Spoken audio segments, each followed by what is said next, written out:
Mandalorian Chinese ကို download ဆွဲလိုက်ပါပေးထားတဲ့ကုတ်ကိုအသုံးပြုပြီးတော့အခမဲ့သင်ခန်းစာတွေကိုတောက်ဖွင့်နိုင်တဲ့အပြင် application ထဲမှာလည်း point 100ရရှိအောင်မှာဖြစ်ပါတယ်ရေနဲ့ဟိုင်ဒီစလုံးနှစ်ခုစလုံးက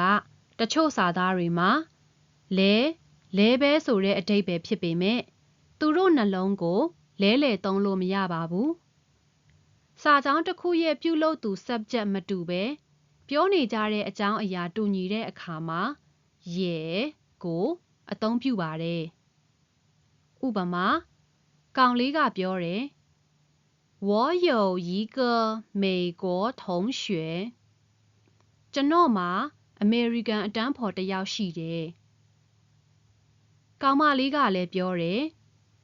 我也有一个美国同学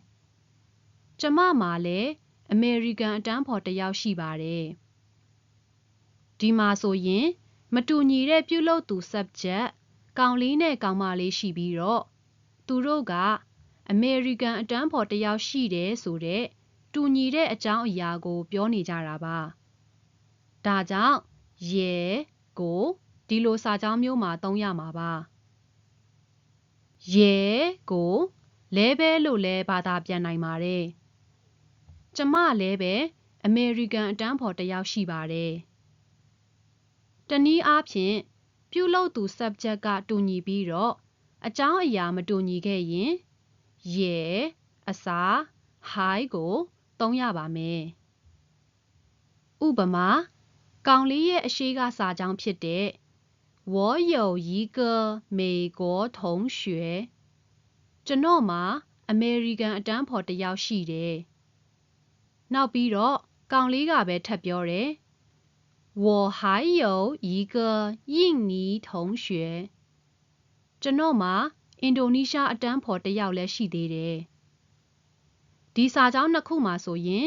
ပြုလုပ်သူ subject ကအတူတူပါပဲကောင်လေးတစ်ယောက်တည်းပြောနေတာပါသို့ပေမဲ့ပြောနေတဲ့အကြောင်းအရာမတူတော့ပါဘူးပထမစာကြောင်းရဲ့အကြောင်းအရာကအမေရိကန်အတန်းဖော်အကြောင်းပါဒုတိယစာကြောင်းရဲ့အကြောင်းအရာကအင်ဒိုနီးရှားအတန်းဖော်အကြောင်းပါဒါကြောင့် hi ကိုအသုံးပြုရခြင်းဖြစ်ပါတယ်是ဆိုတာဖြစ်သည်ဆိုတဲ့ကရိယာပါ是က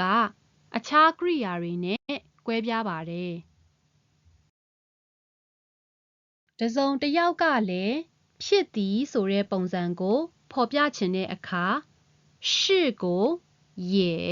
နဲ့တွဲပေးရပါမယ်ဥပမာ王先生是老师Mr. Wang ကဆရာဖြစ်ပါတယ်李太太也是老师အမျိုးသမီးလီကလည်းဆရာမဖြစ်ပါတယ်ဒီစာကြောင်းနှစ်ခုရဲ့ပြုလုပ်သူ subject တွေကမတူညီကြပဲသူတို့ပြောနေကြတဲ့အကြောင်းအရာကဆရာတစ်ယောက်ဖြစ်ကြောင်းပြောနေကြတာချင်းတူပါတယ်ဒါကြောင့်ရေကိုအသုံးပြုထားတာပါနောက်ထပ်ဥပမာတစ်ခုကိုကြည့်ရအောင်ကောင်လေးကပြောတယ်她是我妈妈သူမကကျွန်တော်အမေဖြစ်ပါတယ်ကောင်လေးကပဲထပ်ပြောပါတယ်她也是我的老师သူမကကျွန်တော်ရဲ့ဆရာမလည်းဟုတ်ပါတယ်ဒီဥပမာမှာဆိုရင်စာကြောင်းနှစ်ကြောင်းရဲ့ပြုလုပ်သူ subject ကသူ့အမေကိုပြောတာချင်းတူပေမဲ့အကြောင်းအရာကမတူတော့ပါဘူးသို့တော်လည်း hi ကိုမသုံးပဲရေကိုသုံးဖို့လိုအပ်ပါတယ်ဘာလို့လဲဆိုတော့သုံးထားတဲ့ကရိယာက是ဖြစ်နေလို့ပါ Mandalorian Chinese ကို download ဆွဲလိုက်ပါပေးထားတဲ့ကုတ်ကိုအသုံးပြုပြီးတော့အခမဲ့သင်ခန်းစာတွေကိုတောက်ဖွင့်နိုင်တဲ့အပြင်